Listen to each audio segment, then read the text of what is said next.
In this video, we will see how we can import to Revit the parameters from the shared parameters text file that we got from BIMQ. As we explained in the previous video, to get the shared parameter file, we need to go to Documentation and Software Templates. Choose the architecture model, the phase to which you assign the requirements and the software. Under Type, choose the shared parameters, and then specify a certain building element, or just take the shared parameters of all elements. The text file is simple and looks like this one. The grouping of the parameters is also visible here. Once the shared parameter text file has been downloaded, you can return to the Revit project.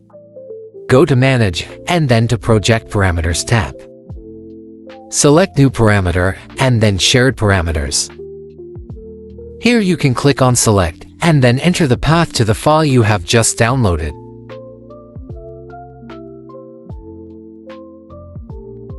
From the property groups, select the one you want to add, and click OK. As you can see, all of the other settings do not have to be defined, they come automatically from BIMQ. Select the category to which you want to assign the parameter, and click OK. This was the tip of the day. Follow our next videos for more tips with BIMQ.